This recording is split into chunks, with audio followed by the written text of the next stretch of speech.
అందరికి నమస్కారం. నా పేరు రాహుల్, పిరమిడ్ మాస్టర్. ఇవాళ మనము డిస్కస్ చేసుకోబోయే టాపిక్ వచ్చేసి ధ్యానము ఎందుకు కొంతమందికి కుదురుతుంది, కొంతమందికి కుదరదు ఎందుకు అని కూడా చాలామంది అడగడం జరుగుతుంది. యూట్యూబ్ ద్వారా చాలామంది నాకు కాల్స్ వస్తున్నాయి. మా బాబు చేయట్లేదండి, మేము చేస్తున్నాము. లేదంటే కా నాకు ధ్యానం కుదరట్లేదు ఎందుకండి అని చెప్పేసి అడుగుతున్నారు. దానికి ఏంటంటే మెయిన్ కారణము మనం తీసుకునే ఫుడ్, మనం ఎవరితోని స్నేహం చేస్తున్నాము, మరియు ఈ మనము ఏం మాట్లాడుతున్నాము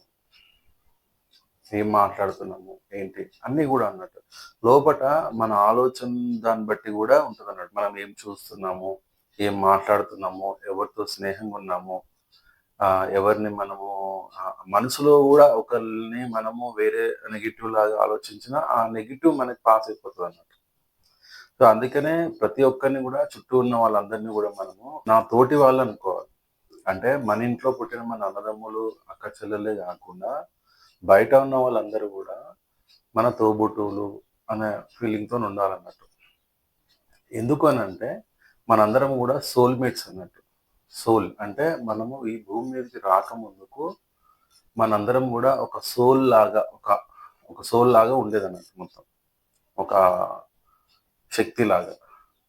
ఆ శక్తి నుంచి విడిపడ్డ ఒక అణువే మనం అన్నట్టు. ఆ అణువులే మనందరం. ఇప్పుడు నేను కావచ్చు, మా ఆఫీస్‌లో కావచ్చు, బయట మనం వెళ్ళే దారిలో చాలామంది కావచ్చు, వీళ్ళందరూ కూడా ఒకటే. కాకపోతే ఏంటంటే అది స్ప్లిట్ అయిపోయింది.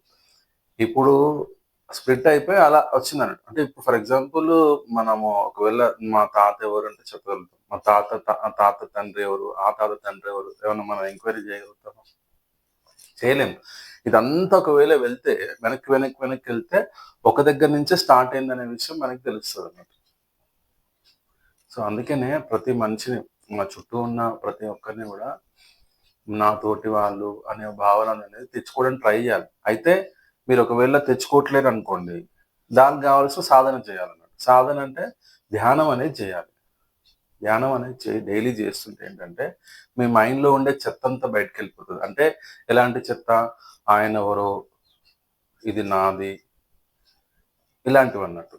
ఆయనెందుకు వేరే ఒక పర్సన్ ముందుకెళ్తుంటే మనము చూడలేకపోవడము, ఇలాంటి అలవాట్లు, ఎవరినో ఒకటి ఏదో ఒకటి అనడము, అలాంటి అలవాట్లు, ఇలా రకరకాల చెడు అలవాట్లు ఏవైతే ఉన్నాయో, ఆ చెడు అలవాట్లంతా గూడా ఆ చెడు అలవాట్లన్నీ ఎందుకొస్తాయి? మనం యాక్షన్‌లో రావడానికి ముందుగా ఆలోచన రూపంలో మనం మెదడులో ఉంటాయన్నట్టు.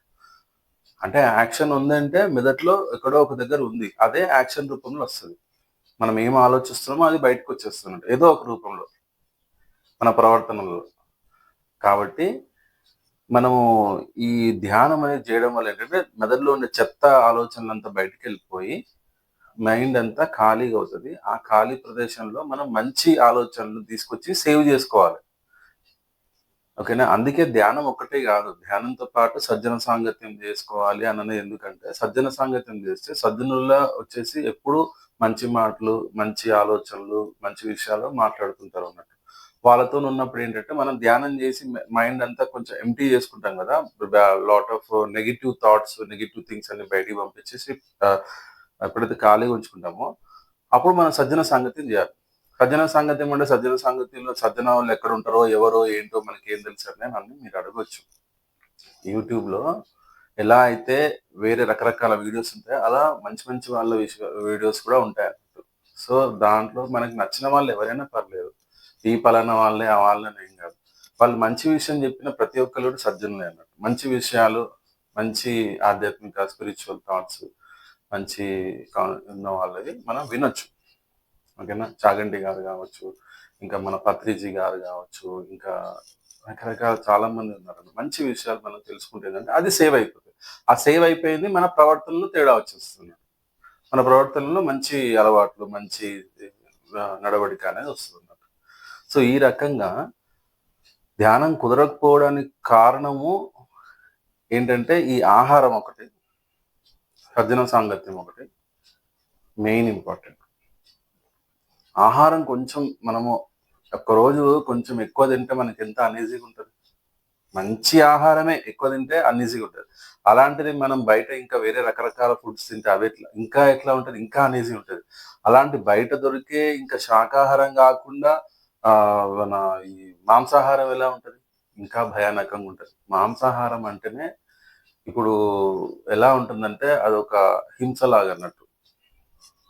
మాంసాహారము ఎలా ఉంటుందంటే హింస. ఈ చిన్నప్పుడు నేను గూడా ఎలా అంటే నేను కట్ చేసేటప్పుడు చూడను. కానీ నేను తింటాను మంచిగా. అది మంచిగా ఏంచి బాగా ఫ్రై మసాలా అది ఇది కలర్‌ఫుల్‌గా అంతా ఏసి మంచి స్మెల్ వస్తేనే తినేవాడిని. కానీ అది చంపేటప్పుడు, కట్ చేసేటప్పుడు చూడను నేను అనేవాడిని. ఎందుకు? అంటే ఇక్కడేంటంటే మనకు గూడా ఒకానొక చోట లోపట ఎక్కడో ఒక కార్నర్‌లో మనం చూడలేము. అదొక హింస అని మనకు తెలుసు. కానీ ఒక మాయలాగా మనం అలా తినేస్తున్నాం అన్నట్టు. అదొక వంశపారంపర్యంగా నేను ఇట్లా అని అనుకుంటారు. అట్లా గూడా అదంతా గూడా ఎంతవరకు కరెక్ట్ అనేది ఆలోచించండి.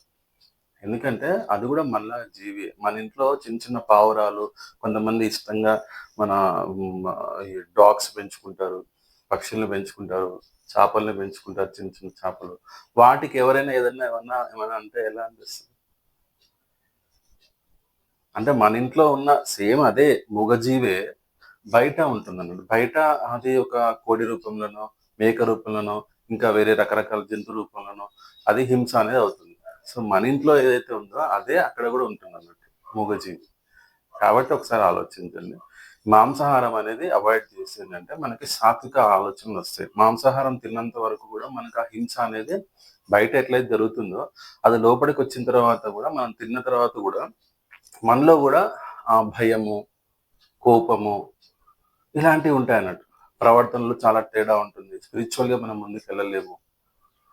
సో, అలా అన్నట్టు. సో, అలా ఈ విధంగా మనము ధ్యానం అనేది కుదరడానికి ఆహారం ముఖ్యంగా ఇంపార్టెంటు. ఆహారం మనం మెయింటైన్ చేసుకుంటూ సజ్జన సాంగత్యం అంటే యూట్యూబ్‌లో పీఎంసీ తెలుగు పత్రిజీ గారి చాలా ఉంటాయి. అలాగే పిరమిడ్ మాస్టర్ చాలా మంది శాకాహారంగా ఉంటూ ఎన్నో మంచి మంచి ఆధ్యాత్మిక విశేషాలు చెప్పే వాళ్ళందరూ వింటుంటే,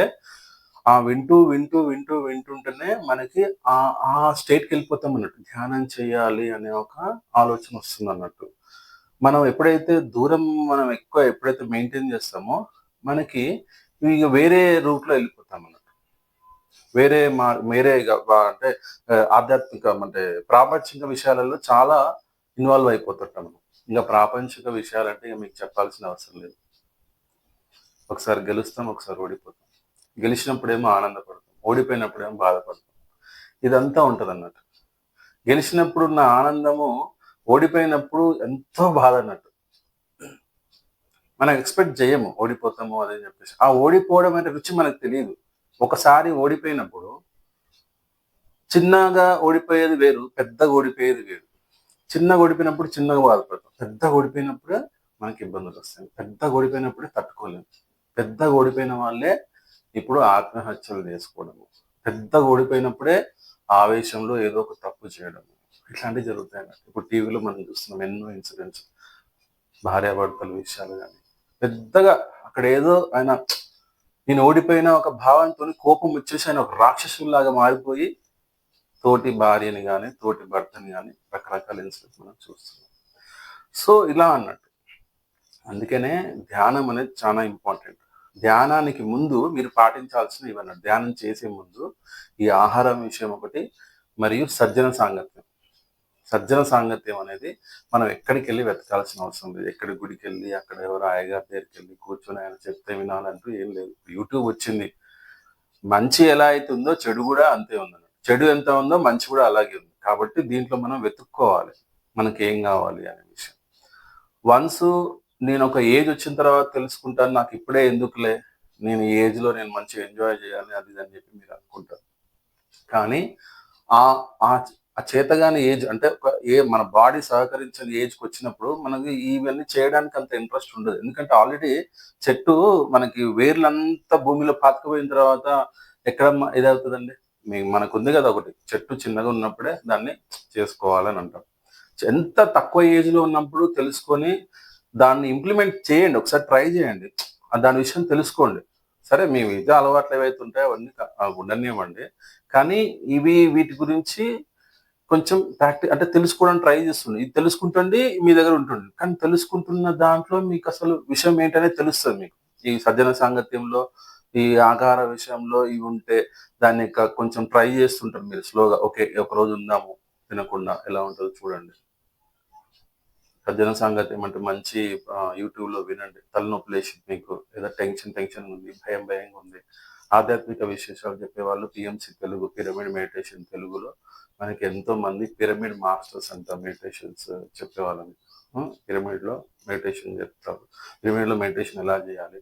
ధ్యానాలు ఎలా చేసుకోవాలి? ఏంటి అన్ని విషయాలు చెప్తారు. ఇంకా ఎన్నెన్నో విషయాలు చెప్తారు. ఒక్క విషయం అని కాదు, ఎన్నో విషయాలు. మీకు ఏదైతే మీ క్వెషన్ ఉందో దానికి ఆన్సర్ మీకు అక్కడ దొరుకుతుంది. సో, అలా తెలుసుకున్నప్పుడు ఏంటంటే మీ మైండ్ రిఫ్రెష్ అవుతది. మీకు అలాంటి మందు, అలాంటి ఒక టాబ్లెట్ అనేది ఎక్కడ దొరకదు.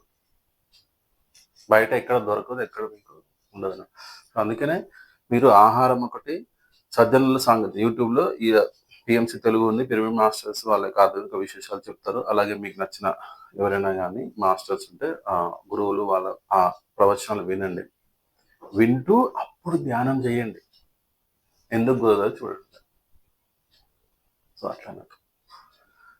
ఇంకా మరిన్ని విశేషాలు ఇలాగే ఆధ్యాత్మిక విశేషాల గురించి మనం తెలుసుకుందాం ముందు వీడియోలో. Thank you so much.